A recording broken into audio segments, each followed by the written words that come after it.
जंगल की घनी पेड़ों के बीच नोनी और नोना ने एक दिन एक अजीब सी चीज देखी।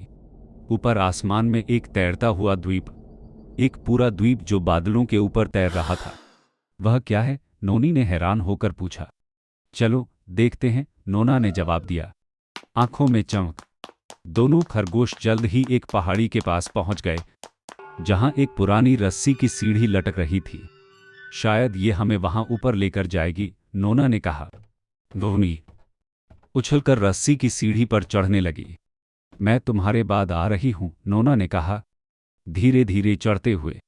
जैसे ही वे ऊपर पहुंचे, वे एक जादुई द्वीप पर खड़े थे, जहां हर तरफ विशाल फूल खिले थे और आकाश नीला से चमक रहा था।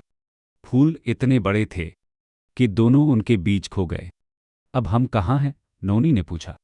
नोना ने चारों ओर देखा और बोली, यह जादुई लगता है, हमें इस जगह का राज ढूंढना होगा। चलते चलते उन्हें एक सुनहरी घड़ी मिली, जो एक पेड़ से लटकी हुई थी। घड़ी की सुइयां तेजी से घूम रही थीं, मानो कोई पहेली हो। यहां कुछ तो अजीब है, नोना ने कहा।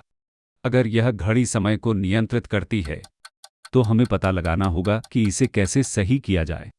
नोनी ने घड़ी को घूरा और ध्यान से देखा। मुझे लगता है कि हमें इसे धीमा करना होगा, उसने कहा। नोना ने अपनी समझदारी का इस्तेमाल किया और दोनों ने मिलकर घड़ी की सुइयां ठीक करने की कोशिश की। जैसे ही उन्होंने सही समय पर घड़ी को रोका, द्वीप का जादू टूट गया और वे अचानक वापस जमीन पर आ गए। वाह, नोनी ने कहा, यह एक रोमांचक यात्रा थी। हाँ, और हमने इसे मिलकर हल किया, नोना ने मुस्कुराते हुए कहा।